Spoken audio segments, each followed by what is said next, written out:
Uno dei servizi ecosistemici più importanti del bosco è la protezione contro pericoli naturali come frane o alluvioni. E oggigiorno siamo in grado di calcolare questo effetto protettivo con modelli numerici e quantificare anche il valore della protezione del bosco in termini di riduzione del rischio per anno.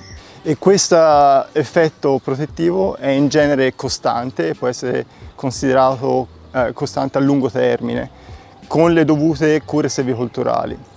Sporadicamente e localmente in alcuni casi però ci sono degli eventi come incendi o tormente che possono modificare questa funzione protettiva e in alcuni esempi in Svizzera ci siamo resi conto che dopo incendi o tormente è difficile quantificare la dinamica dell'effetto protettivo del bosco e quindi anche del pericolo in modo anche da valutare le misure da prendere.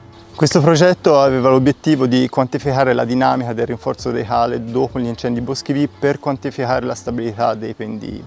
E i risultati hanno mostrato come il rinforzo radicale diminuisce dopo un incendio nell'arco di 5-10 anni, quindi viene a mancare completamente. Ma soprattutto abbiamo cercato di calcolare il recupero della funzione protettiva e del rinforzo radicale nel lungo termine, mostrando le differenze che ci sono a seconda delle diverse stazioni forestali, ma anche in funzione di fattori come i danni da selvaggina o per esempio l'influenza di specie neofite nella zona.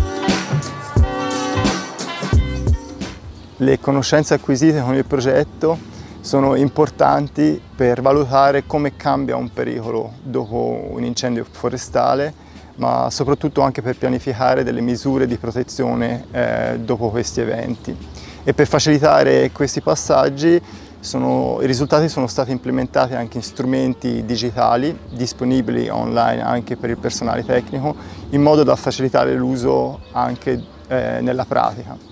Inoltre questi strumenti possono essere anche utilizzati per la didattica e la formazione continuata del personale. Uno degli strumenti come esempio è Slide4Net, in cui la dinamica del rinforzo radicale è implementata per vedere come cambia il pericolo dovuto a frane superficiali dopo un incendio boschivo di diverse intensità e per diversi tipi di specie forestali. Questo progetto è stato molto importante per iniziare la ricerca in questo campo specifico, che è servito anche da base per altri progetti che sono attualmente in corso, in collaborazione con la Confederazione e alcuni cantoni, per estendere questo tipo di concetti e di risultati anche per diversi tipi di disturbi e diversi tipi di pericoli naturali.